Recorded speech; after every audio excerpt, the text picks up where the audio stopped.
көрөбүз. Биринчи номер менен Бахавидин Өмүрзаков, Шекер Кашка менен экинчи Бактбек Исаков, БТРдин үстүндө үчүнчү Калбек Солтопаев минген аргмагы Тарлан, төртүнчү Акжол Точубеков, Грозный менен бешинчи Радбек Турдукулов, Тико деген аргмак минген алтынчы Чыңгыз Сатыбалдиев, Акчамбаш минген аргмагы жетинчи Канжарбек Точубеков, Көкмончок менен сегизинчи Илдар Гирфанов, Игилик деген аргмак минген тогузунчу Нияз Галиулин, ал Франкел деген аргмак минген 10-чу Сумер Сомоев, Шторм менен 11-чи Баяман Ниязов, Бойко менен 12-чи Таразбек Таиев минген аргмагы Спартак тегичекте азыр Исхак Бекболот уулу атаандаштын тайгазанын көздөй барып жатат. Эми Исхак Бекболот уулу жок. Тескерисинче карама каршы тайгазан кош керек. Алар биз караганда ушул оң жакта турган, демек сол жакты көздөй дагы чабуулдукка барат.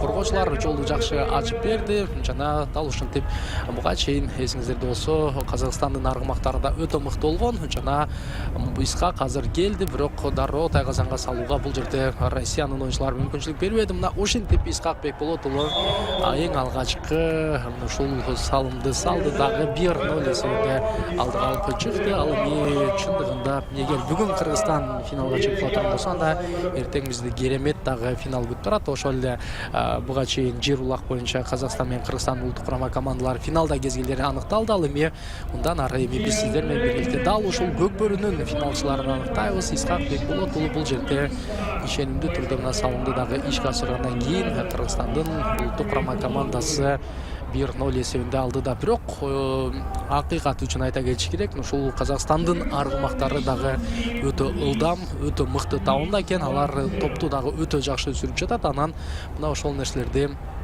ишенимдүү кармоого ашыгуусу зарыл. Демек стартты кандай берилип калды? Эми эң негизгиси жаңырды, бирок бир аз ушул стартты караш керек. Буга чейин көкпарда дагы ушул стартты кароодо бир аз күчүлүштөр кеткен. Андыктан эми көк бөрүдө андай катачылыктарга жол берилбөсү тийиш. Дегичекте кайрадан камчы артына камчы салып Арген Абдуллаев өзүнүн оң такымына басты. Бардыгы азыр алып чыгып дал ушул алга чоң жакты көздөй чабып, андан кийин гана командалаштарынын жардамын дагы күтүп турган Арген Абдуллаев табат. Ал Айгашка деген аргымак менен жана Айгашкага мына камчы салгандан кийин азыр Айгашка бир аз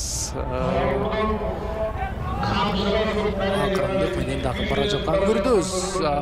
Эмнегедир дал ушул жерден россиялыктар мына көк бөрүдө өтө ишенимдүү оюнду жүргүзө алышат. Дегиче дагы бир салым бар жана эсеп сандары 2-0. Бул салымдын ээси эми Арген Абдуллаев аты турат. Ал эми дал ушул жерден мен убактан пайдаланып эсиңиздерге салып өтчү жагдай. Бул Байкүшүн банкы аркылуу 19% башталган кредиттер менен өз бизнесиңизди өнүктүрүңүз. Ошондой эле Kia сизди шыктандыра турган кыймыл экенин эсиңизге саламын. Ардактуу көк бөрү сүйүүчүлөрү, айрым мен буга чейин дагы ушул биздин телеканалыбыз параллелдүү түрдө YouTube каналдан көргөн көрүүчүлөргө да кайрылгым келет. Ал жакта ар кандай пикирлер бар. Эми бул спорт, себеби биз ким кайсы гана командага тартып, кимди гана колдобойт, бирок иш жүзүндө ушул көк бөрүүчүлөргө бир бул жерге чыкканда атаандаш, ал эми бул жерден чыккандан кийин дос болуп, бир чыныдан чай ичип, алар дос экенин эстен чыгарбайлы. Ошон үчүн кандайдыр бир жаман пикирлерди калтырып, жаман сөздү айтып, бири-бирибиздин көңүлүбүздү калтырбайлы. Эң негизгиси өтө бир керемет оюндар орун алып жатат жана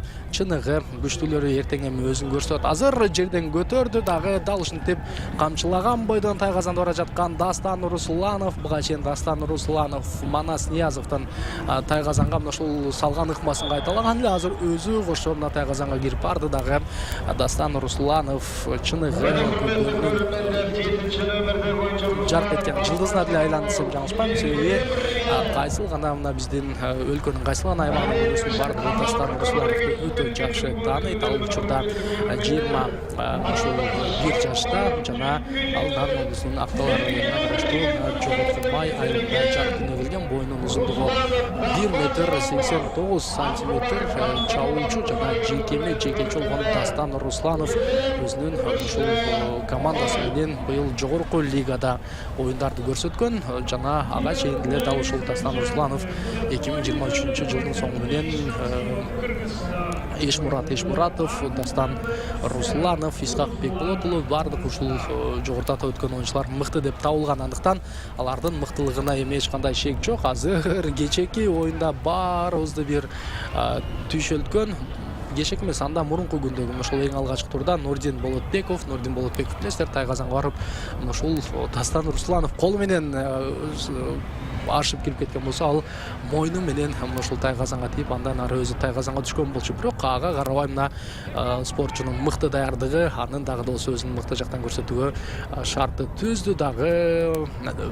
Азыр ишенимдүү оюнду көрсөтүүдө аргымактардын эми мыктыларынын бардыгы дал ушул Кыргызстан менен Казакстан курама командасынын оюнчуларында, жана алар бул аргымактар менен эртең эми жалпыбыз күткөн ушул 2 жылда бир болчу өзгөчө оюнга бүтүндөй эки өлкөнүн назарын бурат. Азыр Нурдин Болотбеков бара жатат, коргоочулар жолду ачты, бирок жалгыз мына оюнчу артынан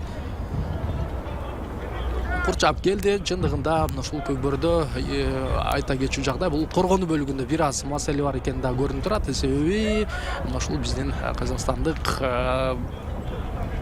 спортчуларды көрдүңүздөр, алар коргонууну өтө ишенимдүү койгон, жана алар чындыгында ушул бир оюнчу экөөнү дароо жаап, Тайгазанга жалгыз гана оюнчу барды. Эгер эртең ушул коргонууну ишенимдүү кое албасак, анда абал башка бир өзгөрүпкө чыктымы. Ал Нурдин Болотбеков дал ушинтип дагы бир салымды ишке ашырды, дагы бийик көтөрүүнү дагы бара жаткан учур. Айтор өзүнүн көкбөрдө карьерасын 2014-жылы баштаган Нурдин Болотбеков учурда 26 жашта, жана 26 жаштагы Нурдин Болотбеков дал ушинтип салымды ишке ашырган көрдүк. Алгач Илбирс командасында ушул өзүнүн карьерасын баштаган болсо, 2023 жана мына 2024 жылдагы сезондо ал Сары Өзөн командасынын катарын толуктап, ал жакта оюнун дагы өткөрүп келе жатат. Арадан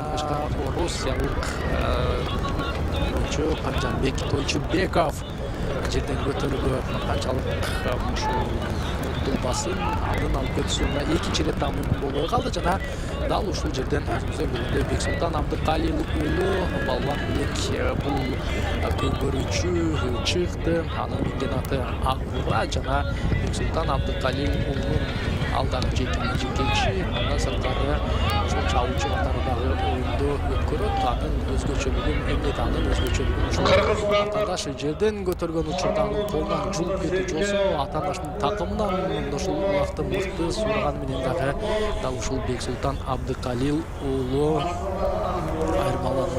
айырмалана турганын билебиз. Бирок дал ушул жерден эми Бексултан Абдыкалил уулуна командалаштарынын жардамы керек. Алардын жардамысыз Бексултан Тайгазанга жетүүгө мүмкүн таптакыр болбойт. Ал ортодо келди жана Бексултанды бошотту. Ал болсо Тайгазанга ишенимдүү түрдө дагы бир салымды салуу менен эсепти 5-0 айландырып турат. 2000-жылы жарыктана келген Бексултан Абдыкалил уулу учурда 24 жашта. Ал эми боюнун узундугу 1,82 сантиметр. Жанагы аргымактын үстүндө отурган алардын эми канчалык узун экени көрүнбөйт, бирок жарына барсаңыздар чындыгында бардыгы узун бойлуу ушул балбан белектер экенин жакшы билесиздер. Жана эсеп 5-0. Мындан ары россиялыктар эми оюндун жүрүшүн бир аз өзгөртүүсү керек. Эң негизгиси ушул бул турнирдеги негизги эки фаворит бар болчу. Бул көкбөрдөн дагы ушул жер улактан дагы Казакстан менен Кыргызстан, жана бул эки команда бардык атаандаштарын ишенимдүү жеңди. Алгачкы ушул оюнду эске салып отурган болсок, Казакстан Америка Кошмо Штаттарын көкбөрүдөн 18-0 эсебинде утты. Андан кийин дал ошол Казакстан бүгүн Түркияны 15-1 эсебинде утты, дагы 2 ири эсеп менен алдыга чыга алды. Ал эми текени Тайгазанга ыргытпай тең салмактуу болгондон кийин азыр Россиянын оюнчусуна өзүнүн атынын үстүнөн дагы түшүп калды. Ал эми Кыргызстан болсо алгач Өзбекстанды 12-6 эсебинде жеңсе, бүгүн мына мынтип эми Орусияны дал ушул тапта 5-0 эсебинде дагы утуп жатат. Жана бул кандай жыйынтыкталат сөзсүз түрдө бирге көрөбүз. Менимче россиялык оюнчулардын дагы мал менен мүмкүнчүлүктөр болот. Аны колдоно алабы, жокпу, сөзсүз түрдө иш жүзүндө байкайбыз. Демек, дал ушул Кыргызстан менен Казакстан командаларынын жер улак боюнча ойногон оюндарын айтып өтөйүн. Эң алгач Казакстан ушул Өзбекстанды 16-0 эсебинде утуп, чейрек финалга жолдомо алган жана чейрек финалдын алкагында Казакстан Америка Кошмо Штаттарын 12-4 эсебинде утту. Ал эми андан сырткарына Казакстан командасы бүгүн Орусияны дагы ири эсепте тагыраагы 18-2 эсебинде жеңүү менен алда чыккан. Азыр россиялыктардын биз өткөн салым ишке аштагы Бакытбек Маматисаков бул салымды ишке ашырды. Өзүңүздөр көргөндөй Бакытбек Маматисаковго бул ирет эч ким жеткен эмес, дагы ал салымды ишенимдүү атаандаштын тайгазанына салды. Бакытбек Маматисаков учурда 32 жаштагы спортчу жана ал албетте дал ошол Россия Федерациясынын дагы жараны болуп ал жактан Бурама командасынын намысын коргоп келет. Демек, эми ушул Кыргызстан алгач беттешин ушул Монголияга каршы өткөрүп, ал жерде Монголияны 16-0 эсебинде, андан кийин Түркияны 15-1 эсебинде утуп менен финалга чыкты. Эртең эми дал ушул биздин саат менен 12:00 жер убактын финалы белгиленген. Ага чейин 3-чү орун үчүн беттеш 11:00 өтөт. Ал эми кайрадан мына россиялыктардын тайгазанга баруусу коргоочулар жолду толук менен ачып берди. Дагы бир салым ишке ашырылгандан кийин 5-2 эсеп сандары дагы өзгөрүп олтурат. Ал эми салымдын эси Бахавиддин Өмүрзаков, Шекер Кашка деген нармактын үстүндө турган Бахавиддин Өмүрзаков учурда 37 жашта жана 37 жаштагы көзбөрүүчү ошол жерден дагы салымды чындыгында бир топ кыйынчылык менен ишке ашырган экен. Алгач ыргытканда аргымактын башына тийип калган, андан кийин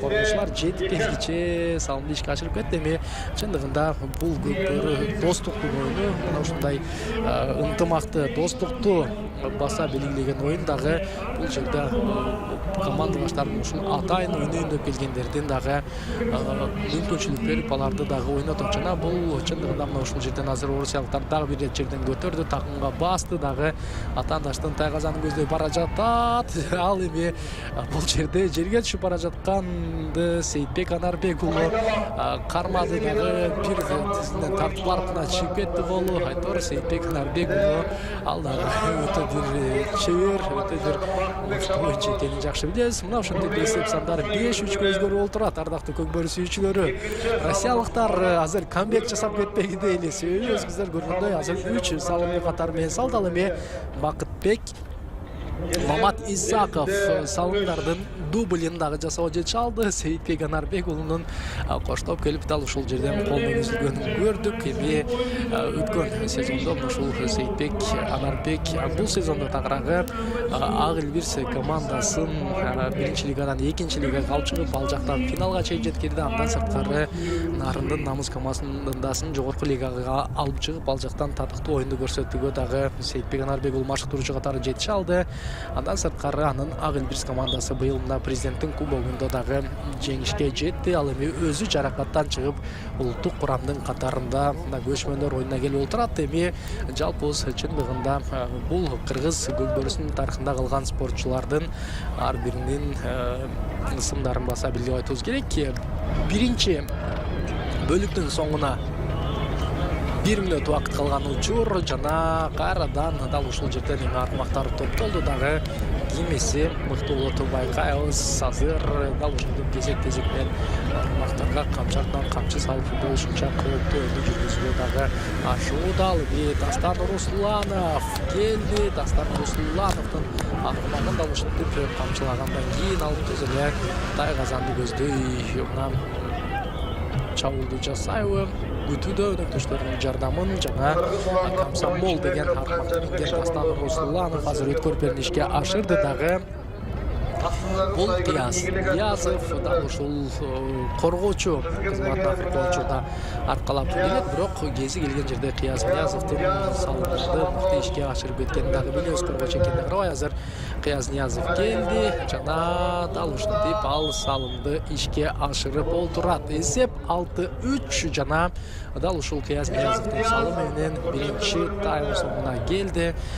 Кыргызстан курама командасы бул бөлүктү өз пайдасына чече алды. Алдыда жалпыбызды қызықты екінші бөлік күтеді. Жалпыңыздарды ешқайда алыстауға шақырамын. Айрықша бірінші бүгін Россияда еңбектеніп жатқан қырғызстандықтардың барлығы дал ушул ардақты спорт сүйүүчүлөрү дал ушул жерден экинчи тайм старт алды. Чу дегенде эле Дастан Русланов жерден көтөрдү, дагы азыр оң такымга басып карама каршы тайгазанга баруу керек экенин эстеди. Себеби биринчи бөлүктө дал ушул тайгазанга мына салымдар салган болсок, эми экинчи бөлүктүн алкагында биз карама каршы тайгазанды көздөй дагы чабуулдарды жасообуз керек. Жалпы жонунан дал ушул оюнда Дастан Русланов бир салым салды. Арген Абдулдаев, Исхак Бекболот уулу, Нурдин Болотбеков, Бексултан Абдыкалил уулу деп бул балбандарыбыздын салымды сала алганын да көрдүк. Азырынча Дастан Русланов ушул оң такымга басып, эми мындан аркы оюндун жүрүшүн дагы өзгөртүп көрөт. Жана кайсыл бир деңгээлде эми бул Кыргызстандын улуттук курама командасы үчүн эртеңки жооптук оюндун астындагы машыгууга дагы окшоп турат. Өзүңүздөр көргөндөй азыр командага ушул кандайдыр бир орто колдук жок. Эми албетте россиялыктар күчтүү атаандаштардын бири, ошол эле өзбекстандыктар да күчтүү деп атасам жаңылышпаймын. Дал ушул эки команда бизге туш келди, дагы алар менен эми биз ынтымактагы оюнун өткөрүп турган кезде чабуулду тайгазанды көздөй баштап бара жаткан бул Арген Абдуллаев. Жана Арген Абдуллаевдин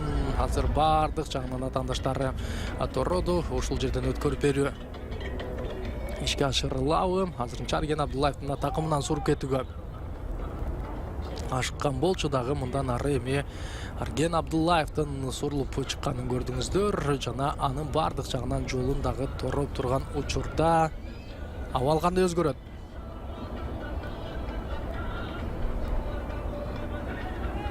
Жок, азырынча такымда ишенимдүү сактап турат. Жана кезек-кезеги менен андан суроо алууга кызыккандар өтө көп, бирок алардын бирине дагы Арген Абдуллаев азырынча кебелбей такымда басып олтурат. Бул спортчу Айгашка деген аргымак менен чыккан болчу, жана өткөрүп берүү дал ушул жерден орун алды. Арген Абдуллаев 1997 жылы жарык дүйнөгө келген. Учурда 27 жаштагы ушул спортчу Жалал Абад облусунун Сузак районунда тургун. Ал эми Нурдин Болотбеков алды, такымга басты. Жана Нурдин Болотбеков такымга ишенимдүү баскандан кийин дал ушинтип тайгазанды көздөй дагы жол издеп жатканын байкоодобуз. Нурдин бул ирет эми чабуулду кандай жыйынтыктан көрөлү. Россиялыктар баштагы караганда мына коргонууну алда канча ишенимдүү дагы коюп жатканын көрөбүз. Демек чийимден чыкты. Бул жерден жекеме-жекеге алып барып биринчи таймдын алкагында таптакырына жекеме-жекени көргөн жокпуз.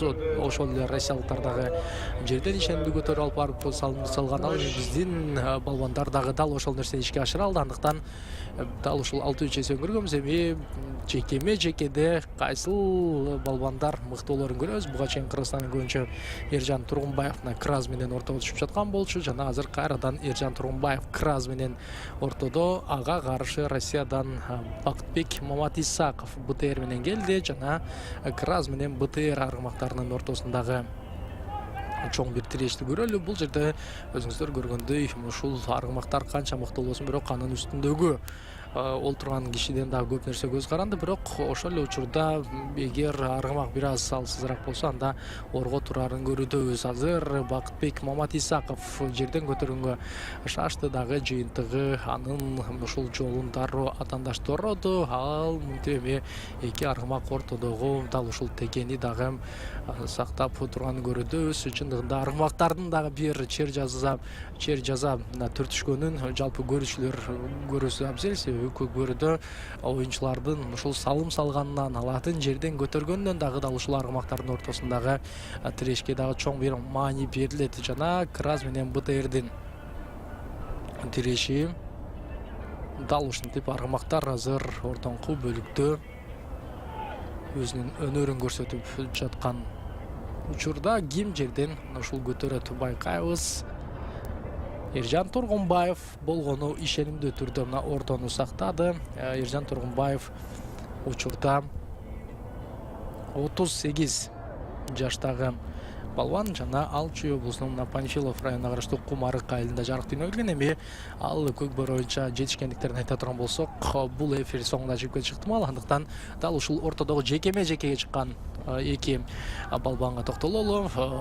Кыргызстан улуттук курама командасынан Бексултан Абдыкалил уулу, аны минген аргымагы Акбура жана ага каршы Калыбек Солтобаев Тарлан деген аргымак менен чыккан. Бексултан көтөрдү. Азыр ыңгайын келтирип такымга баскандан кийин албетте ал чабуулду дагы улантууга жөнөйт жана дал ушул жакынкы тайгазанга келиш керек. Бирок Бексултан Абдыкалил уулу бул эретеме Акбуранын дагы мына челленджи азыр тизгинди кое берип, тартып, камчылап айтор эртеңки оюнда ушул болушунча өз аргымагын чуркатып, дал ушул ат майданга дагы көтөрүп жатканын көрөтөбүз. Бирок чийимден чыкты. Демек эмнеден барып бул жекеме-жекеге дагы барабыз. Дал ушинтип экинчи айлампа бир аз жайыраак кыргакта башталды.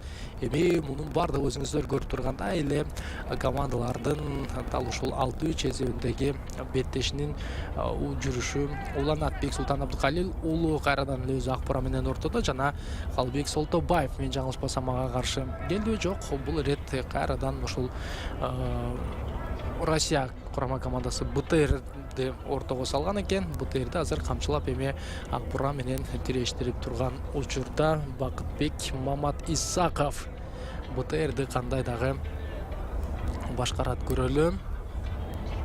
Жол издөөдө. Эми БТР баштагыдай БТР эмес, албетте аргымак бир топуна картайды жана мындай учурда ал өзүнүн мыктылыгын көрсөтүү орго турат. Анткени жаш мына күчтүү делген аргымактар сурулуп чыгып келе жатканы бул талашсыз. Ошол эле мына Краздайца кылуу тандан сырткары кортеж деген аргымагыбыз бар. Ал ушул жер улакка кетти.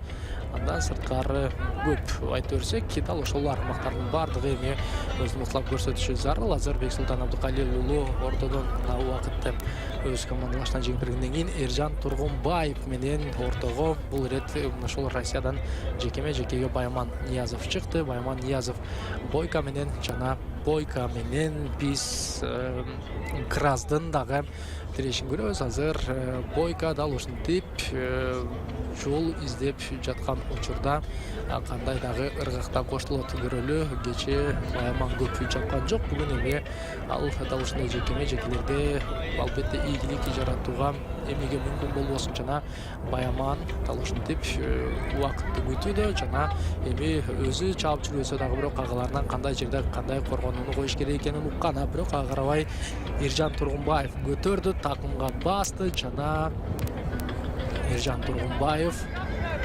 аргымакты өтө чукул кайрып туруп дал ушинтип эми тайгазанды көздөй дагы бара жатат. Себеби көрүүчүлөр үчүн дагы азыр бир салымды ишке ашырбаса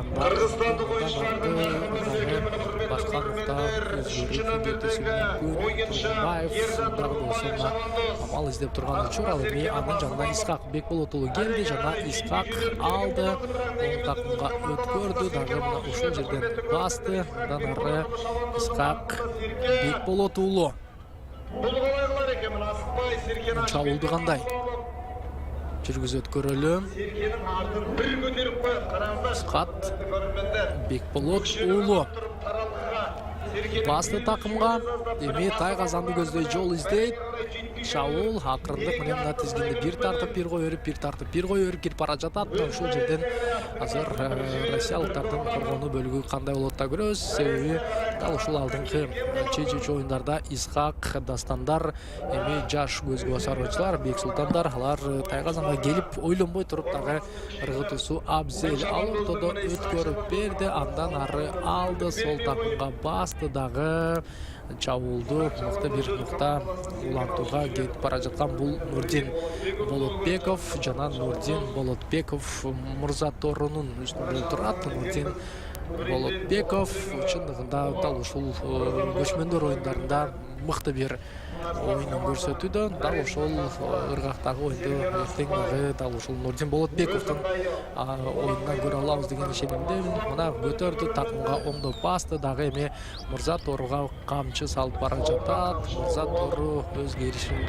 жайган менен эми канчалык кылдан бара жатканын айтуу кыйын. Себеби анын кууп жолун торгон эч ким жок. Дал ушул жерден Мырза Тору аргымагынын эмеси бар, анын топту жакшы мына ушул бузуп өткөнү бар жана дал ошол нерсени эми Мырза Тору толук колдонуусу керек. Артынан кууду жана артынан кууп барып азырынча Нурдин Болотбековдун салымынын жолун торого ашкан бул дал ошол Россия командасынын капитаны Бахавидин Өмүрзаковдун эми өзүнөн алыстаткандан кийин Нурдин Болотбеков Тайгазанды көздөй кайрадан бара жатат. Эч кандай мына азыр Тайгазандан алыстагандан кийинки көз ирмемдерди алар мыктылап улантышы зарыл. Кечекте өткөрүп берүү бул Нуржан Мелисбек уулу жана Нуржандын дагы дал ушинтип бүгүнкү оюндун алкагындагы эми салымын көрүп калышыбыз ыктымал. Нуржан Мелисбек уулу мына лимондун үстүндө отурат жана Нуржан Мелисбек уулу тууралуу менимче көп деле айтып кереги жок. Эң негизгиси мына 30 жаштагы биздин мекендешибиз чындыгында Кыргызстандагы эң бир көзгө басар оюнчулардын катарын толуктайт жана Нуржан Мелисбековдун дал ушул жерден Тайгазанды көздөй дагы мына чабуулду көздөй бара жатканын көрөтөбүз. Нуржан Мелисбек уулу жана ал аргымактын тизгинин бир тарткандан кийин кайрадан дал ушинтип Тайгазанга дагы жол издеп келди жана анын жанынан мына келип туруп кайрадан аны боштотуп чыгарууга умтулат. Эмнегедир бүгүн дал ушул коргоочуларыбыз жолду жакшы туурай албай жатканда, бирок өзүңүздөр көргөндөй Кыргызстандын улуттук курама командасы болушунча бул оюндан да эргип алып дагы чабуулду жасоого умтулат. Ал ортодо Фархат Бейшекеев мына чорный менен киргенин көрдүк жана Фархат Бейшекеев өткөрүп алам деген учурда дал ушинтип чыгып кетти. Бул эми Фархат Бейшекеев минген чорный деген аргымак коргонунун аргымагы жана ал эртеңки оюн күнүнүн алкагында көбүрөөк дагы мына ушул оюнун көрсөтөт болушу керек. Бүгүн эми экинчи айлампанын бүтөрүнө болгону 3 мүнөт убакыт калды. Бул убакыттын ичинде жекеме-жекеге назар салабыз. Кыргызстандын улуттук курама командасынан Бексултан Абдыкалил уулу Акбура менен ал эми ага каршы БТР менен Бакытбек Мамат Исаков келди. Эки аргымактын тиреши жана дал ушул жерден Бексултан Абдыкалил уулу жол издөөдө. Бексултан Абдыкалил уулуна азыр Бакытбек бир аз тоскоолдукту көрсөтүүгө мүмкүн болгон жок. Дагы жыйынтыгы Бексултан көтөрдү. Мындан ары балбандын эми өтө бир билеги жоон экенин көрүп турасыздар. Андыктан өзүнүн колунан деле атаандашка оңой менен мына ушул сурутуп жибербөөгө дармет жетет. Мен бир нерсени байкадым, эми бул албетте байкоолор иш жүзүндө гана болуп көрөбүз. Казакстандын аргымактарынын тизгини өтө жеңил экенин көрө алдык. Акбура азыр алдыга сурулуп чыкты жана андан ары Бексултан Абдыкалил уулунун жанына Сейитбек Анарбек уулу Арыш менен барган. Азыр дал ошол Сейитбек Анарбек уулун дагы мен жаңылышпасам бул жерде Бексултан Абдыкалил уулу издеп турган учурда Россиянын оюнчулары толугу менен Бексултанга каршылаштырышты. Сейитбек Анарбек уулу өткөрүп алды, сол такымга басты жана анын эми ылдамдыгына бир назар салып көрөбүз. Канча дагы бул көбөрүнө бир гана балуан билектикке же болбосо аттын күчүнө салбай мына ушул акыл менен ойноо керек экендигин Сейитбек Анарбек уулу жакшы билет жана ал машыктыруучу катары, оюнчу катары дагы өзүнүн мыктылыгын далилдеп койду. Андыктан азыр дал ушул жерден Сейитбектин мына бара жатканын көрөбүз. Бул жерде жон гана колтукка алды дагы эми Сейитбек Анарбек уулу өзүнүн дал турат 7-3 эсеп сандары анда төкөлдөр сүйүүчүлөрү Сейитбек Анарбек уулу дал ушул жерде жалпы көрүүчүлөргө өзү тууралуу дагы бир эскертип өттү. 32 жаштагы Сейитбек Анарбек уулу биздин көбөрүнүн чыныгы бир чебери экени эч кандай талашсыз. Буга чейин көрдүңүздөр, башкалардын ошол такымга басып амал издеп кантип салып кетем деп көп көбүктө Сейитбек Анарбек уулу алыстан эле колго алды дагы келип туруп дал ушундай салымды ишке ашырып кетти жана өтө бир мыкты салымдардын бири десем жаңылышпайм. Караңыздар, тактык менен ыргытты ушунчалык ал Тайгазанга түшүп андан ары өткөн жок. Кырына чейин барып туруп кайрадан келгенин да көрдүк жана дал ушундай керемет оюндан кийин азыр стартка ташталган жана старттан көтөрдү дагы Арген Абдуллаев. Такымга басты.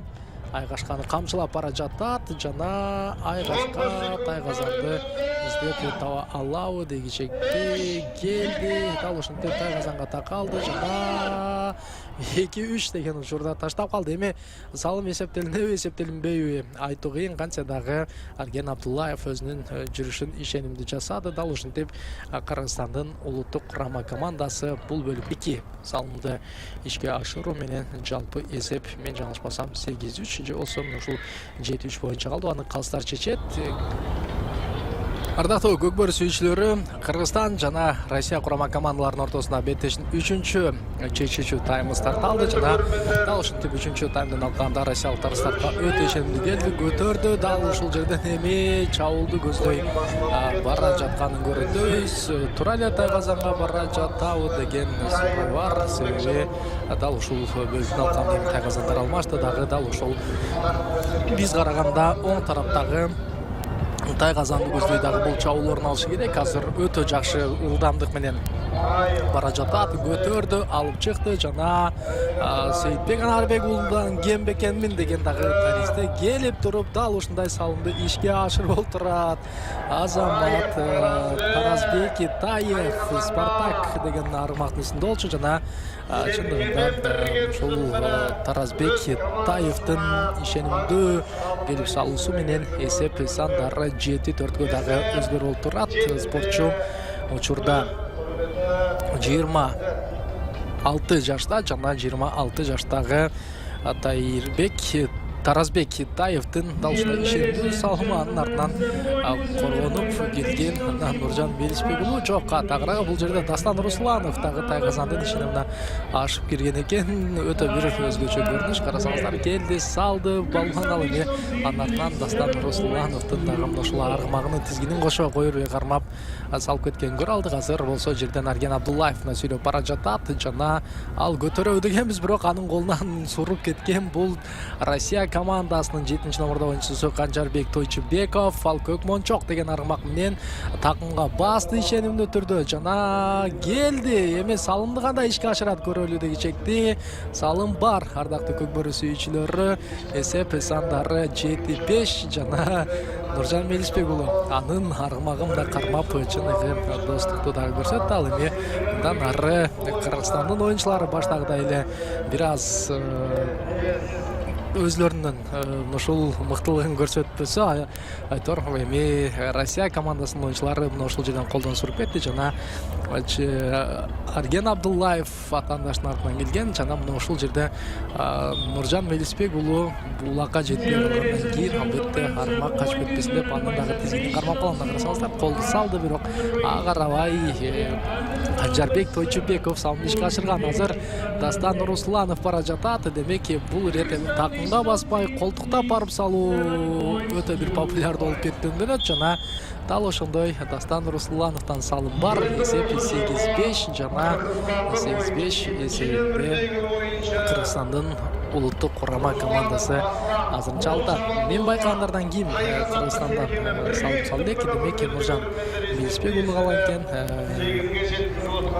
Ошондой эле Рустам Тыналиев, андан сырткары ким? Эржан Тургунбаев 3 калган экен. Ал эми андан башка дерлик жок, Тойчубек Коргонбаев бар экен. Фархат Бейшекеев дал ушул көкбөрүчүлөрдүн дагы алдыда биз салымдарын көрүп калышыбыз ыктымал. Себеби буга чейин Фархат Бейшекеев ушул чордо менен чыгып, ал жакта өз оюнун көрсөттүгө ал дагы бир топ күчүн сарптаган болчу. Азыр чоң бир талаш жүрүүдө. Жана дал ушинтип Арген Абдуллаев алды, астына басты, жана келди дагы. Албетте карама каршы Тайгазанга алып баруусу абзел. Мына ушул жерден эми атаандаштын коргонусунан сурулуп чыгууга дагы ашыгып көрөт. Жана өзүңүздөр көргөндөй эле азырынча Арген Абдуллаевна ишенимдүү түрдө такымга баскан боюнча Тайгазанга дагы жолду издейт. Арген Абдуллаевдин жолу азыр бардык жактан жабык. Жана өзүңүздөр көргөндөй анын жолун тороп жаткан учурда мына өткөрпөрүнү ишке ашырып алган бул ирет эми Тойчубек Коргонбаев сүйлүк кара менен бара жатат. Аргымактын ылдамдыгы эми өтө жакшы. Жана өзүңүздөр көрүп турасыздар, мына атаандаштарды сам жалгарда калтырып барган Тойчубек Коргонбаев жана салым ишке ашты дагы. Бул жерде Кыргызстан командасы эми эсепти барган сайын ирленип бара жатат. Жалпы жонунан алганда мына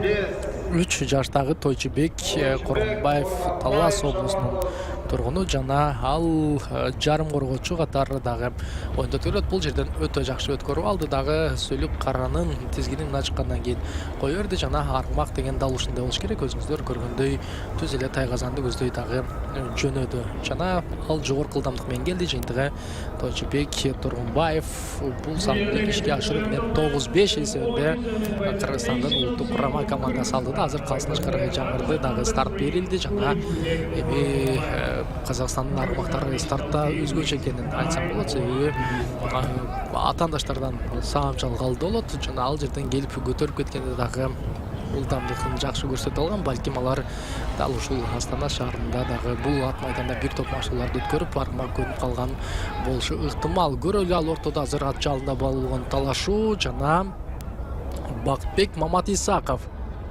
такымдан чыгарбай бара жатканын көрөдөбүз. Бакытбек Маматисаков келди жана дал ушул жерден эми салымды ишке ашырабыз. Салым бар. 9-6 атаандаш акырына чейин анын колунан да чүлүп кетүүгө ашыккан, бирок иш жүзүндө ал эң соңунда суруп кетти дагы. Дал ушинтип салымды ишке ашыруу менен азыр 9-6 эсебинде дагы алдыга чыга алдык. Көрсөңүздөр бир туягынан кармап тартып келди. Эң соңунда колдун каршы кетти. Айтор Кыязниязов кое берди жана чыйынтыгы салымды ишке ашыруу менен дал ушинтип Россиянын курама командасы биздин оюнчуларды артынан гана кууп бара жатканын да көрүдөбүз. Азыр көтөрдү дал ошол жерден суруду дагы. Түз эле Калыбек Солтобаев тайгазанды көздөй бара жатат жана Калыбек Солтобаевдин бул абалдагы жүрүшүн көрөбүз. Калыбек Солтобаев такымга басты.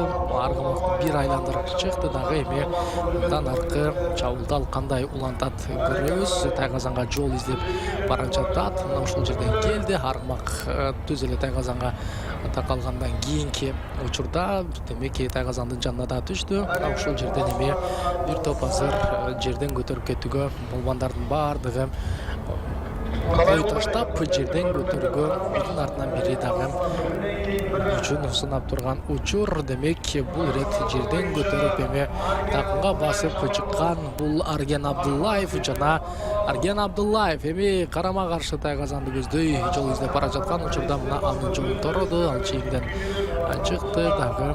Дал ушул жерден Арген Абдуллаевдин эми колунан суруп кеткен жана биз болсо сиздер менен биргеликте көрөлү жекеме жекеде кайрадан ким мыкты болот жана дал ушул көз ирмемде ишенимдүү түрдө көтөргөн. Андан ары сурулуп чыгабы деген учурда анын колунан суруп барган боюнча ушул тайгазанга таштоого мүмкүн болбой калды. Чындыгында Арген Абдуллаев дагы ушул жерден көтөрүүдө өтө бир ишеним боюнда жүргүзүүдө жана ал дал ушул финалдык оюнда дагы жерден дал ушундай ишенимдүү көтөрүп өз командалаштарына чыгарып берүүлөрдү, салымдарды салууга көмөгүн тийгизет болушу керек. Азырынча дал ушул Россия командасынан ортодо Бакытбек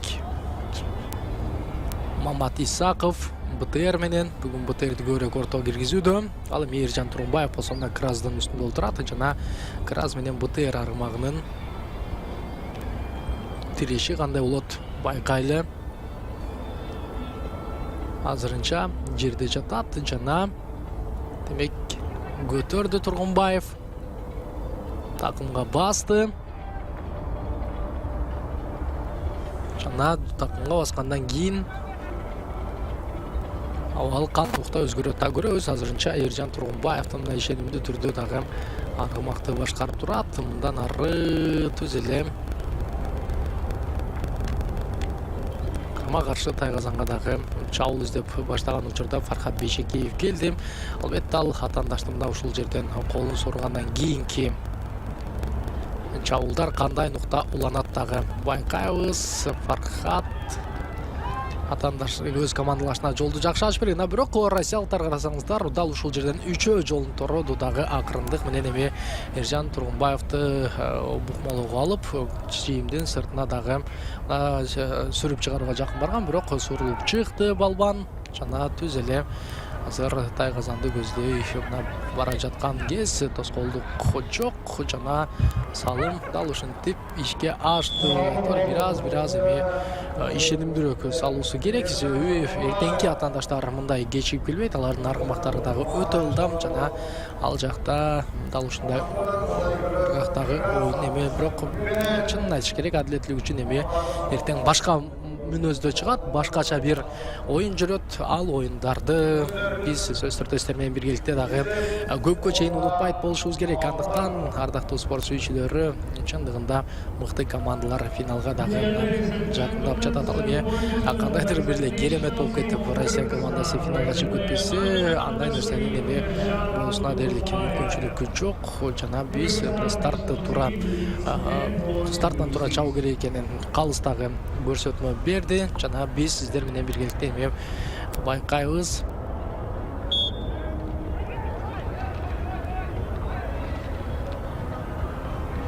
Келди, көтөрдү, дегиче жок. Жерден так көтөрүп кетүүгө азырынча Арген Абдуллаев өтө чебер болууда. Жана Арген Абдуллаевдин ар бир бой таштоосу дал ушинтип жерден дагы көтөрүп чыгууга алып келип жаткан кезде өткөрүп алуу Кыяс Ниязов алды. Жана Кыяс Ниязов келди дагы дал ушинтип Тайгазанга бир тийип такалгандан кийин такымга басты. Кыяс Ниязов эми карама каршы Тайгазанды көздөй чабуул менен дагы бара жатат. Жана Кыяс Ниязовдун минген аргымагы бурана акырындык менен Тайгазанга жол издейби? Жок, ал Бексултан Абдыкалил уулуна өткөрүп берди. Жана Бексултан Абдыкалил уулуна өткөрүп жаткан жерден сол такымга демек ал басып алды. Жана Бексултан Абдыкалил уулу өзүңүздөр көргөндөй ушул бир караганда эми көкбөрү сүйүүчүлөр эле билет болуш керек. Халкка окшош өтө бир балуан, жана өңү дагы бир аз окшош кетет. Андыктан бул кыргыздын ушул батыры десем жаңылышпаймын. Андыктан көрөлү, ал өзүнүн ак бурасы менен азыр карама каршы Тайгазанды көздөй дагы бара жаткан. Бул Бексултан Абдыкалил уулу, анын артынан 2 оюнчу кууп бара жатат. Ал эми коргоочулар болсо калганынын жолун тороду. Дал ушинтип Бексултан Абдыкалил уулу өткөрүп берүүнү ишке ашырды. Аны Арген Абдуллаев алгандан кийин сол тапка басты. Буга чейин билесиздер, дал ушул Арген Абдуллаев жерден көтөрүп туруп Кыяз Ниязовго өткөрүп берген. Жана ал Бексултанга ошентип командалаштар бири-бирин издеп азыр атаандаштын Тайгазанына дагы эми бир топ жолду издеп бара жатат. Жана Нурдин Болотбеков бир караганда жолду жакшы ачып бергендей көрүнгөнү менен эми акырындык менен азыр Арген Абдуллаев өзү бир айландырып келүүнү туура көрдү. Жана байкайлы, Арген Абдуллаев көтөрдү. Тайгазанды көздөй бара жатат. Айгашка Тайгазанды издеп таап келди. Жана Арген Абдуллаев дал ушинтип Тайгазанга ишенимдүү түрдө жасалмат экен ыргыткандан кийин эсеп сандары дагы да болсо өзгөрүп турат. Ал эми Арген Абдуллаев, мен жаңылышпасам, дал ушул оюндагы бул 3-чү салымы, 1-чи бөлүктө салымды жасады. Андан сырткары Арген Абдуллаев демек жок, мындан башка салымы жок экен. Дал ушул Арген Абдуллаевдин 2-чи салымы болуп калды. Бирок бул оюнда Арген Абдуллаев жерден өтө көп ушул жасалма текени дагы көтөргөнүн көрө алдык. 1,5 мүнөттөн азыраак убакыт калган учур. Жана калыс ышкырыгын жаңырды. Бул жерде албетте оюнчулардын кайсыл жерден ушул эрежени бузган толук көчүнүп көрсөтөт. Жана мындан ары эми биз өз түрдө калыстын эми ышкырыгы жаңыргандан кийин абалды толук көзөмөлдөө керек экендиги айтылып турат. Ал эми биз болсо сиздер менен биргеликте Жазама Мамалбек.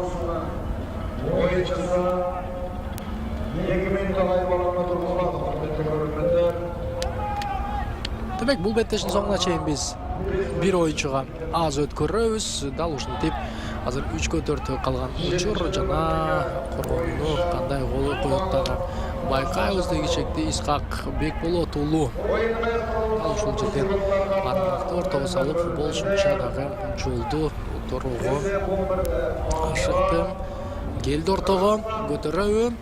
Демек алды дагы мындан ары эми карама-каршы тайгазанга түз эле чабуулду баштаган Фархат Бейшекеевге мүмкүнчүлүк бар. Чорный деген армактын үстүндө отурат жана Фархат Бейшекеев Чорныйды кандай башкарат, Чорный менен өзүнүн оюнун кандай өткөрөт дагы байкайлы. Сурулуп чыкты. Армак чындыгында мыктылардын бири десем жаңылышпаймын. Азыр тайгазанды көздөрүнө кое бергенден кийин армак бара жатат жана анын жолун торогон эч ким жок. Фархат Бейшекеев колго көтөрдү жана дал ушинтип салым ишке ашпай калды.